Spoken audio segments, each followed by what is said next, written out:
Саламатсыздар, құрметті достар. Бүгін біз сіздермен adverbs of frequency, яғни үстеу жиіліктермен танысатын боламыз.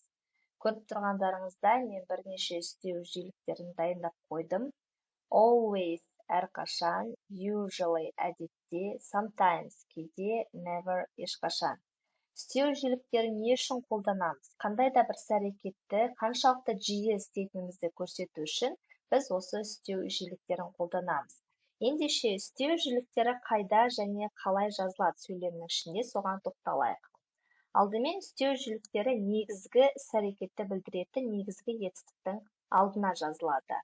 Яғни before a verb негізгі етістіктің алдына жазылады.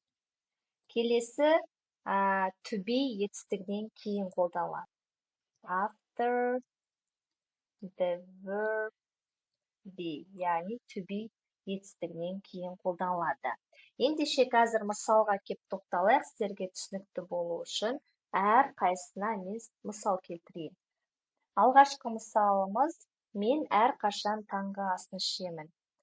I always have breakfast. I always have breakfast. Байқап тұрғандарыңыздай, бұл жерде негізгі етістік have, always үстеу жиілігі негізгі етістіктің алдында тұр. Келесі мысалы, олар жұмысын әдетте сағат 5-те аяқтайды. They usually finish work at 5 o'clock or at 5.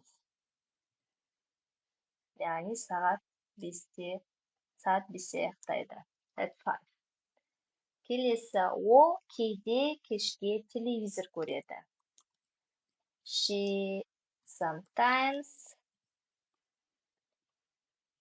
watches TV.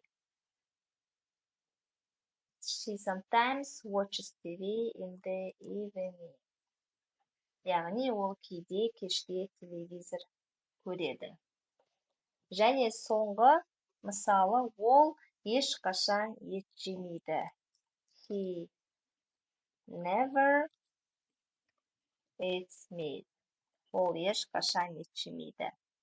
Never деген үстеу жиілігі өзі болымсыз болып тұрғандықтан, біз оның алдына don't деген көмекші етістікті қоя алмаймыз. Себебі егер don't жоқ және never тағы да ешқашан, осы сөйлем дұрыс болмайды. Сондықтан, егер болымсыз сөйлем ол ешқашан ет жемейді деп айтқыңыз келетін болса, he never eats meat деп айтамыз. Келесі, мен сіздерге айттым, негізгі етістіктің алдында және to be етістігінен кейін қолданады дедім. Ендеше to be етістігіне бір-екі мысал келтірейік. Мысалы, біз әрқашан кешігіп жүреміз. We are always late. Біз әрқашан кешігіп жүреміз. We are to be-нен кейін мен always үстеу жиілігін қолданып тұрмын. We are always late. Немесе, олар кейде шаршайды. They are sometimes tired. Олар кейде шаршайды. Байқап тұрғандарыңыздай, we are, they are, to be етістігінен кейін біз always және sometimes-ты қолданып тұрмыз. Сіздерге барлығы түсінікті болды деп ойлаймын. Мен сіздерге әдеттегідей сабақтың соңында тапсырма қалдыратын боламын. Бұл тапсырмада көріп тұрғандарыңыздай сөздердің орын тәртібі ауысып тұр. Сіздерге дұрыстап орын тәртібімен қойып сөйлемді дұрыс жазу керек. Дұрыс жауаптарын комментарийге қалдырсаңыздар болады, немесе өздеріңіз жазып дайындалсаңыздар болады. Сіздерге барлығы ұнады деген ойдамын. Егер ұнап жатса, тіркеліп, лайк басуды ұмытпаңыздар. Келесі кездескенше достар. Сау болыңыздар.